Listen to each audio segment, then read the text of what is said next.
সম্মানিত স্বেচ্ছাসেবক ভাইদের দৃষ্টি আকর্ষণ করছি, আমাদের হলরুমের ভেতরের এবং সামনের কিছু সিট ফাঁকা আছে, এগুলো পূরণ করার ব্যবস্থা গ্রহণ করার জন্য অনুরোধ করছি। আলহামদুলিল্লাহ, দ্বিবার্ষিক সম্মেলনের এই পর্যায়ে বক্তব্য রাখবেন ইসলামী আন্দোলন বাংলাদেশ কুষ্টিয়া সদর থানার সম্মানিত সভাপতি ভাই মাওলানা মনিরুল ইসলাম। বক্তব্য রাখবেন ইসলামী আন্দোলন বাংলাদেশ সদর থানার সভাপতি মাওলানা মোহাম্মদ মনিরুল ইসলাম।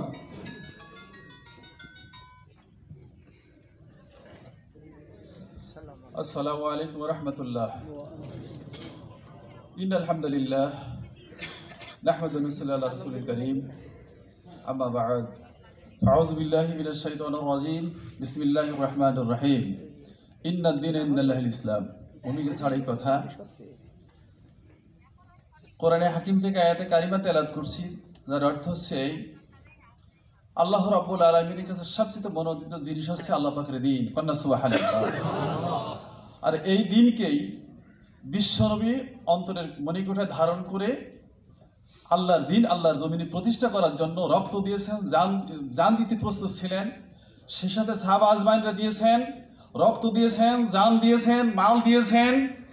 তারই উত্তরসূরি মরহুম শেখ ফজলুল কবির রহমতুল্লাহ আলাইহি এই দিনের সহিবুজ অন্তরের মধ্যে নিয়ে আজ জান্নাতের বাগানে এসে, কথা ঠিক না ভাই? আপনারা জানেন এই ফ্যাসিবাদী সরকার দীর্ঘ 40 বছর ধরে এই বাংলার জমি, যেখানে 90 থেকে 92% মুসলমান, কোরআনের আওয়াজ বন্ধ করে দিয়েছিল, কথা ঠিক না? আজ ফজলুল করিমের উত্তরসূরিরা জবরদস্তি হাত ধারণ করে এই স্বৈরাচার সরকারকে এই দেশ থেকে বিতাড়িত করেছে। সকলে বলে আলহামদুলিল্লাহ।